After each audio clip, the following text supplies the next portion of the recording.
এক ছাদের নিচে ক্রীড়াঙ্গনের সাবেক বর্তমানরা প্রতি বছরের মতো সেরা ক্রীড়াবিদদের সম্মাননা জানাতে এই আয়োজন বাংলাদেশ ক্রীড়া লেখক সমিতির অ্যাওয়ার্ড অনুষ্ঠান রূপ নিল ক্রীড়াঙ্গনের মিলন মেলায়। নাচ গান সহ নানা আয়োজন ভিন্ন রূপ দেয় অনুষ্ঠানকে। এরপর একে একে ঘোষণা শুরু হয় 2023 সালের বিভিন্ন ডিসিপ্লিনের সেরা ক্রীড়াবিদদের নাম।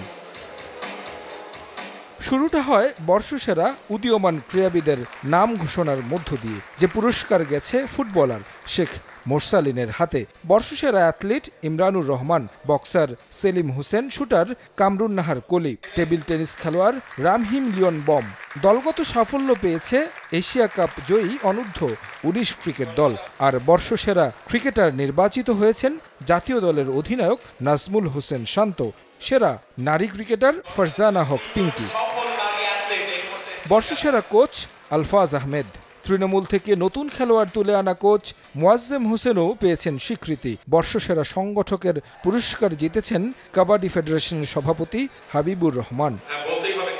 বর্ষসেরা ও দর্শক ভোটে সেরা ক্রীড়াবিদের নাম ঘোষণা হয় একেবারে শেষে, যেখানে পপুলার চয়েস অ্যাওয়ার্ড পেয়েছেন শেখ মোরসালিন ও শান্তকে পেছনে ফেলে ইমরানুর রহমান জিতেছেন বর্ষসেরা ক্রীড়াবিদের পুরস্কার। It's an amazing feeling to win 2 awards from 2 separate organizations, Sport Person of the Year.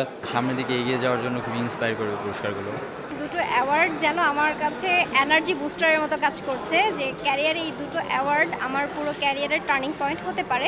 আমার লাইফে আমি এত বড় একটা অ্যাওয়ার্ড এই প্রথম পাইছি। অ্যাওয়ার্ডগুলো আমি আগে দেখতাম, আমার একটা স্বপ্ন ছিল আর কি পাওয়া, তো এবছর দুটো অ্যাওয়ার্ডই পেলাম, খুব ভালো লাগতেছে। বরাবর বর্ষসেরা ক্রীড়াবিদদের তালিকায় ক্রিকেটাররা নজর কাড়লেও এবার চমক দেখালেন ভিন্ন ডিসিপ্লিনের অ্যাথলিটরা। অন্য স্পোর্টসে যারাই পেল, শুটাররাও পেলেন। আমার মনে হয় যে আমি বলবো যে ইমরানের এই অ্যাচিভমেন্টটা কিন্তু সবার চেয়ে আলাদা, কারণ বাংলাদেশি স্পোর্টসে এত বড় অ্যাচিভমেন্ট কিন্তু এই ধরনের সেক্টর থেকে আমরা পাইনি।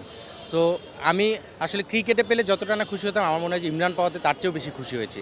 বিশেষ সম্মাননা দেয়া হয়েছে মঞ্জুর হোসেন মালুকে। তারেক হাসান শিমুল, সময় সংবাদ, ঢাকা।